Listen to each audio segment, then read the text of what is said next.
खुश आमदेद जादूगर का भांजा की कहानी में। और हम पढ़ रहे हैं गैर मुतवक्को मुलाकात, जो कि 13वां बाब और उसका दूसरा हिस्सा है।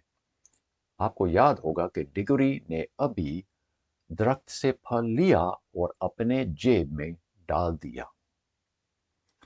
डिगोरी मोड़कर दरवाजे की तरफ जाने लगा। जब उसने आखिरी दफा देखने के लिए मोड़ा तो क्या देखा? वो अकेला नहीं था।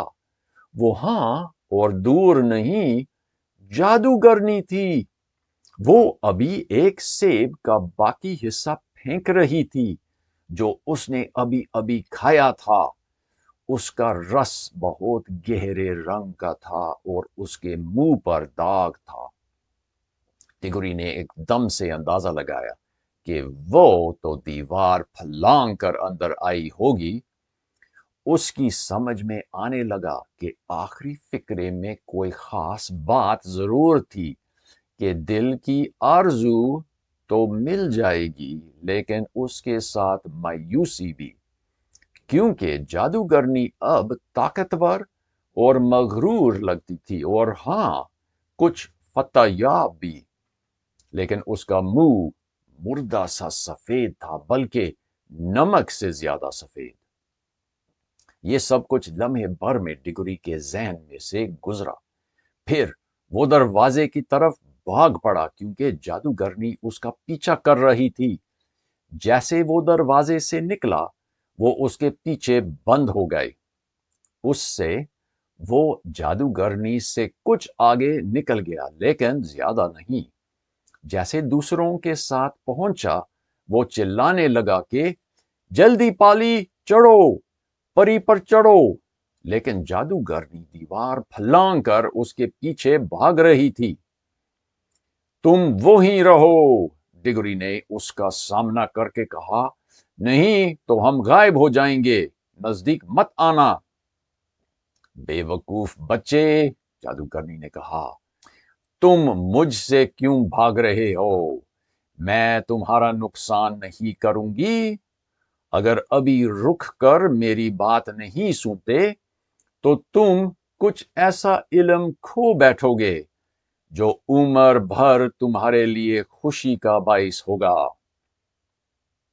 लेकिन मैं सुनना नहीं चाहता हूं, डिगोरी ने कहा। लेकिन वो असल में सुनना चाहता था।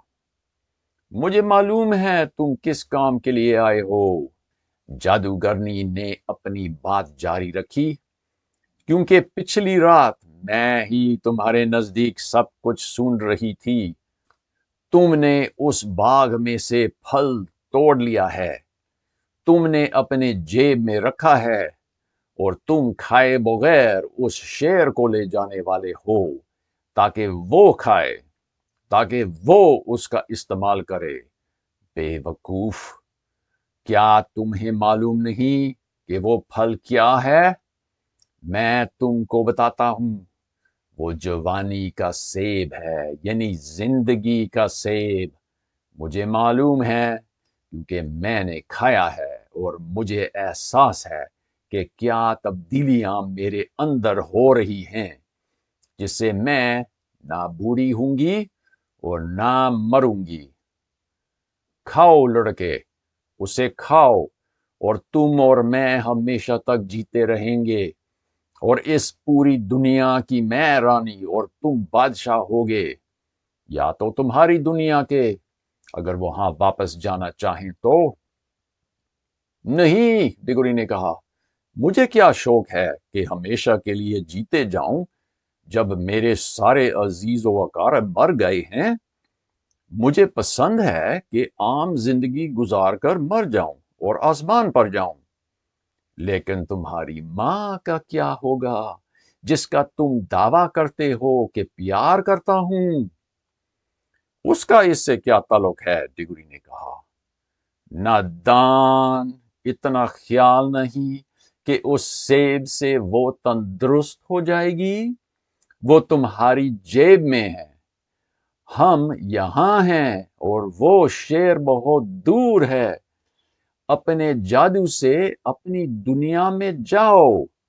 लम्हे बाद तुम अपनी अम्मी के पास होगे और उसको फल खिला रहे होगे।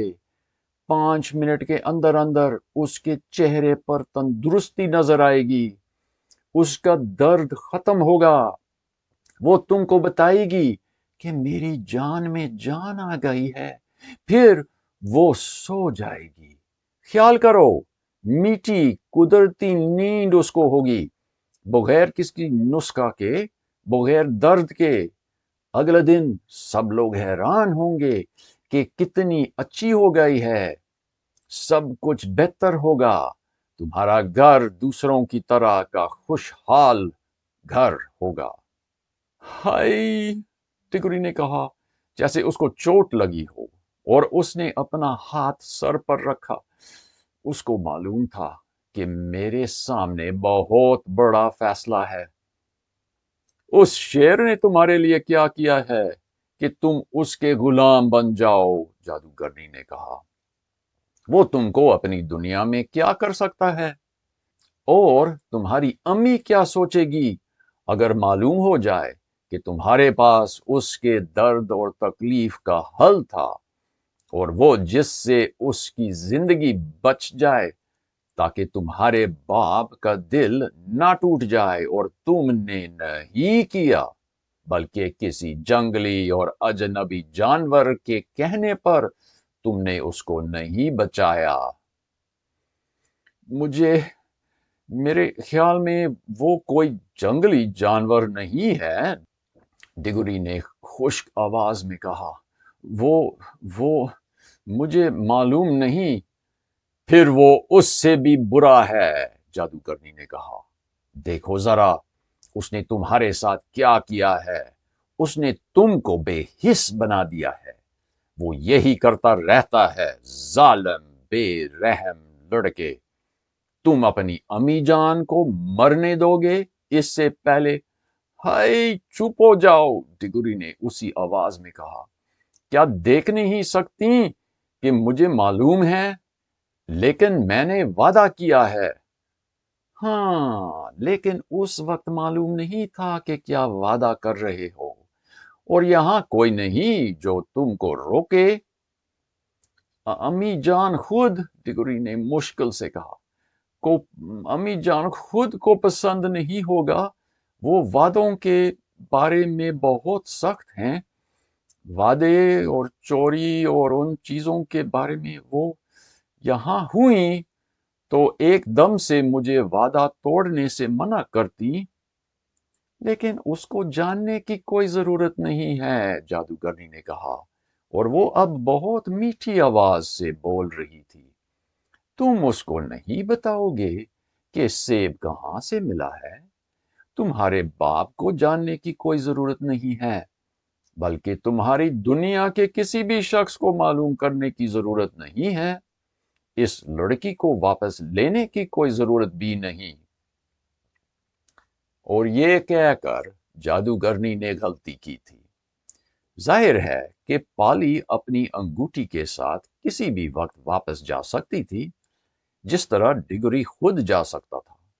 लेकिन लगता है कि जादूगरनी को यह मालूम नहीं था, और उसके इस जालमाना ख्याल के पाली को यहीं छोड़ दो ने डिगोरी के लिए वाजे किया कि उसके तमाम ख्यालात खाली और झूठे हैं।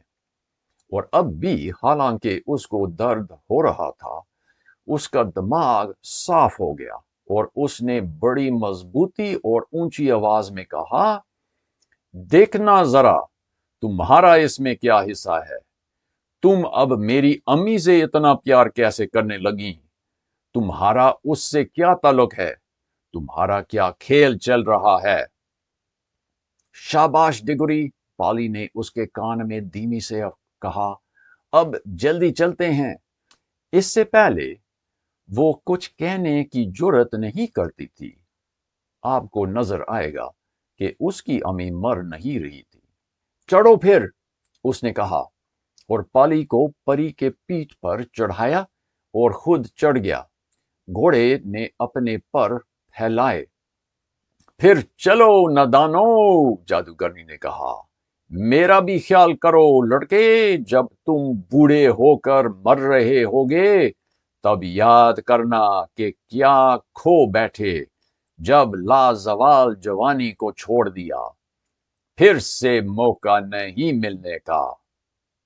اور وہ اب اتنی اونچائی پر تھے کہ اس کی بات مشکل سے سنائی دیتی تھی، اور جادوگرنی نے بھی ان کو دیکھنے میں وقت برباد نہیں کیا، اور وہ شمال کی طرف چل پڑی۔ انہوں نے صبح سویرے اپنا دن شروع کیا تھا، اور اس کام میں زیادہ وقت نہیں لگا، جس وجہ سے پالی اور پری دونوں کا خیال تھا کہ ہم سیدھے نارنیا واپس جا کر اندھیرے سے پہلے پہلے پہنچ جائیں گے۔ تمام راستے میں ڈگری نے کوئی بات نہیں کی، اور دوسرے اس سے بات کرنے سے شرماتے تھے۔ وہ بہت اداس تھا، اور اس کو یقین نہیں ہو رہا تھا کہ آیا میں نے یہ ٹھیک کیا یا نہیں۔ لیکن جب اس کو اذلان کی آنکھوں کے آنسو یاد آتے تب اس کو یقین آیا کہ میں نے اچھا کیا۔ دن بھر پری تھکے بغیر اڑتا گیا، دریا کے ساتھ ساتھ مشرق کی طرف، پہاڑوں کے درمیان، پھر اس آبشار سے گزر کر نیچے اور زیادہ نیچے کی طرف، جہاں نارنیا کے جنگل کالے کالے پہاڑ کے چھاؤں میں تھے، اور آخر جب ان کے پیچھے آسمان میں سورج غروب ہونے کی روشنی میں لال پڑ رہا تھا، تب ان کے آگے وہ جگہ نظر آئی جہاں بہت سے جانور دریا کے کنارے اکٹھے تھے۔ پھر اذلان ان جانوروں کے درمیان نظر آیا جو ان کے بیچ میں تھا۔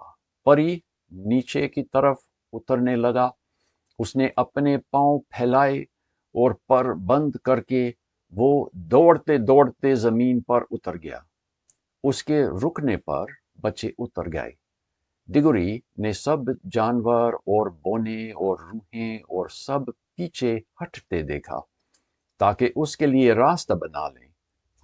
وہ اذلان کے پاس گیا اور اس نے سیب نکال کر اس کو دے دیا اور کہا، جناب، وہ سیب جو آپ چاہتے تھے میں لایا ہوں۔ اگلی بار دیکھیں گے نیکسٹ کیا ہوگا۔ آپ کا دن اچھا رہے، آپ بابرکت رہیں۔ خدا حافظ۔